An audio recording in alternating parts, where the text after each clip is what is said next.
Salut tout le monde, c'est Koenski. Comme promis, je continue évidemment à vous résumer les nombreuses informations données par les développeurs de Civilization 7. Et cette fois, je vous montre et je vous explique les particularités de l'âge de l'exploration, le deuxième âge du jeu. Ça fait suite à un stream de 2 heures des développeurs que je vais vous résumer. Ça va être du lourd, je vous préviens. Déjà au niveau des visuels, vos villes vont évoluer organiquement entre la civilisation de l'âge précédent, ici la Grèce, et puis celle du nouvel âge, ici l'Espagne. Donc certains bâtiments antiques, comme ici le Parthénon grec ou le phare construit pendant l'Antiquité, gardent leur apparence antique, mais beaucoup de bâtiments de la ville prennent en revanche l'apparence de la nouvelle civilisation espagnole, comme les habitations par exemple. Le résultat est très convaincant, je trouve, donne beaucoup de personnalité aux villes et reflète leur évolution tout en restant cohérent. J'aime beaucoup. Beaucoup de gens m'ont demandé comment la religion allait fonctionner. Eh bien, on a eu pas mal d'infos. Outre le choix du Panthéon dans l'Antiquité, la religion dans Civilisation 7 propose une nouvelle approche lors de l'âge de l'exploration. Premièrement, toutes les civilisations peuvent avoir une religion. Il n'y a plus un nombre maximum de religions dans le monde. Je trouve ça très bien. Également, la ville d'origine de la religion est protégée de la conversion, donc on ne peut plus perdre complètement sa religion. La voie d'héritage culturel est celle qui va reprendre des objectifs liés à la religion. Ces objectifs seront centrés autour de la récupération d'un nombre de reliques. Et ces reliques, eh bien, ce sera notamment des récompenses pour le fait de répandre sa religion dans le monde, ou alors parfois on en aura via des événements comme ici. Les reliques produisent aussi de ressources, ici de la culture et du bonheur, et pour ça, il faudra les équiper dans les bâtiments appropriés. Mais en premier lieu, pour créer sa religion, il faudra rechercher le dogme de la piété et construire un premier temple. Ici, on va l'acheter. Et on va fonder notre religion. On pourra personnaliser notre religion pour la sortie du jeu. Là, c'est juste pas encore terminé d'être développé. Des croyances pourront ensuite être choisies par le joueur et donneront différents bonus. Il y aura des bonus de croyances pour disséminer notre religion plus vite.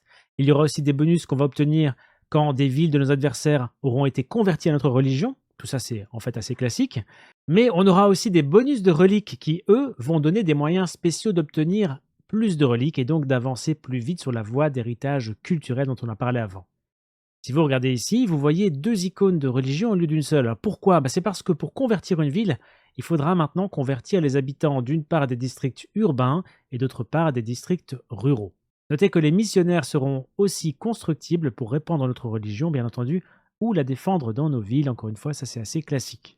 Durant ce second âge de l'exploration, on va bien sûr continuer à améliorer les attributs de notre leader en investissant des points dans différentes branches. On garde bien sûr les atouts choisis dans l'âge précédent. Notez qu'un dirigeant expansionniste gagnera plus de points en expansion et encore plus si sa civilisation est expansionniste également. Donc on peut éventuellement booster vraiment un arbre de développement.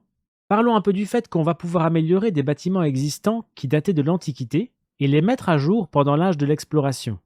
À la fin de l'Antiquité, les bonus de proximité donnés par des bâtiments urbains vont disparaître en fait. C'est un peu bizarre, mais c'est comme ça. Et pour pouvoir les récupérer, ces bonus d'adjacence, il va falloir construire la nouvelle version du bâtiment en question par-dessus l'ancienne version. C'est le cas, donc, tout ça pour les bâtiments normaux, on va dire. Et puis, il y a des exceptions. Le Parthénon, c'est un exemple de bâtiment de type persistant, un autre type de bâtiment, qui, une fois qu'il est placé, garde ses bonus pour toujours. Ils ne disparaissent pas quand on change d'âge. Autre exemple, les bâtiments de type sans âge, comme le grenier à provisions par exemple. Pour eux, les bonus restent aussi à la fin d'un âge. Alors qu'est-ce qui fait la différence entre les deux? C'est que les bâtiments sans âge peuvent être construits tout au long de la partie, un grenier par exemple, mais les persistants, eux, comme le Parthénon, sont construits vraiment uniquement pendant leur âge propre, mais ils gardent leur bonus du coup toute la partie. Ce système, je trouve, il peut sembler un petit peu compliqué quand même, et ça va demander, je pense, une partie ou deux pour s'habituer aux différents types de bâtiments, quels sont les bâtiments qui sont dans l'un, l'autre ou au troisième type. Donc voilà, c'était quand même important à expliquer parce que maintenant on va parler de la voie scientifique et elle est un peu liée à tout ça. La voie scientifique vous demandera de mettre en place des cases super productives. L'objectif ultime de cette voie est d'obtenir 5 districts qui produisent au moins 40 points de leur rendement. Et pour y arriver, il faudra bien choisir le placement, bien sûr, du district, mettre les 2 bons bâtiments dedans, que tout ça se synergise bien. Et du coup, en lien avec ce qu'on a dit avant, il faudra s'assurer d'avoir les bâtiments antiques mis à jour pour récupérer les bonus d'adjacence, aussi avoir des spécialistes qui travaillent sur la case, bien tout placer, et bref, optimiser. Et perso, j'adore ça. Avoir des cases super productives, c'était déjà très satisfaisant dans les civilisations précédentes. Et ici, en le faisant, en plus, on va être récompensé par le jeu, qui va reconnaître notre exploit, entre guillemets, notre façon de jouer correctement. Je trouve ça très intéressant comme approche. Notez que les bonus d'adjacence pour la science en particulier ne sont plus liés aux montagnes ou aux autres conditions propres qu'on avait dans Civilization 6, comme certaines merveilles naturelles d'ailleurs, mais cette fois, ils sont liés au nombre de ressources qui avoisinent la case du district de recherche. On va parler maintenant d'une particularité très importante, je pense, pour l'âge de l'exploration, peut-être une des plus importantes, la distinction entre d'un côté votre terre natale, c'est-à-dire votre continent de départ, terres qui vous sont accessibles en fait dans l'âge de l'Antiquité, le vieux monde quoi. Et puis d'un autre côté, les terres restées inexplorées pendant l'Antiquité qu'on pourrait qualifier de nouveau monde. Bien, vous allez voir que cette distinction amène du gameplay très nouveau dans Civilization 7. Pour atteindre cette terra incognita, il faudra traverser des océans. Et au début de l'âge de l'exploration, chaque case d'océan termine tout mouvement entamé dessus. Et elle est cause de dégâts également aux bateaux. C'est dangereux de traverser un océan au début de l'âge d'exploration. Donc trouver des îles sur le chemin pourra être salvateur pour nos navires en fournissant des cases d'eau peu profondes et calmes. D'autant plus que contrairement aux jeux précédents, les navires pourront se réparer en dehors de nos territoires, dans les eaux côtières, donc ils pourront se réparer sur le chemin vers le Nouveau Monde. Si on trouve des îles, bien sûr ces îles ne seront pas présentes dans tous les types de cartes qu'on peut choisir lors de la configuration initiale de la partie. Et parlons un peu maintenant des nouvelles terres. Les nouvelles terres, elles auront des ressources uniques, différentes de celles de la terre natale, bien sûr, mais la grande particularité ici, ce sera les flottes de trésors. L'objectif de la voie d'héritage économique sera d'ailleurs d'en ramener pour une valeur de 30 points depuis le Nouveau Monde vers la Terre natale. Il faudra mettre en place l'infrastructure et les recherches nécessaires pour faire ça, donc pour mettre en place des flottes de trésors, ainsi qu'exploiter certaines ressources particulières du Nouveau Monde, les ressources de trésors qui permettent de créer ces richesses, comme le sucre par exemple. Il faudra protéger ensuite les flottes de trésors de nos ennemis. On pourra aussi bien sûr nous-mêmes leur voler leur flotte de trésors en cours de route.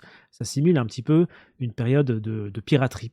D'ailleurs, ces flottes seront les seules unités capturables du jeu.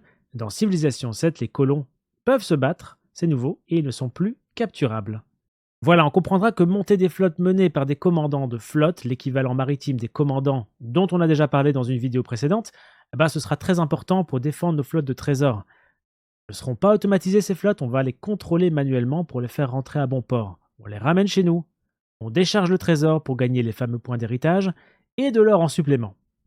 La voie d'héritage militaire, elle reflète aussi cet âge d'exploration finalement en plaçant les nouvelles terres au centre du gameplay. Il faut atteindre 12 points de ville, chacune valant 1 point, mais cette fois on ne gagne des points que pour les villes possédées dans le Nouveau Monde.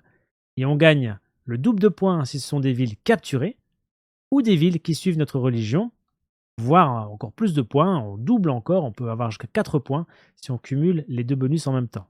Notez que ces voies sont génériques pour les dirigeants, mais certains dirigeants pourront amener des variations à ces objectifs, comme ici par exemple Xerxès. J'en profite pour rappeler aussi que les civilisations ont des dogmes uniques, comme ici pour l'Espagne. C'est tout pour cette fois. Si vous n'avez pas encore vu mes vidéos sur l'âge de l'Antiquité et sur les visuels et le monde du jeu, je vous propose d'aller les voir dans la playlist que je vous affiche ici. Et puis on se retrouve bientôt pour d'autres informations sur Civilization 7.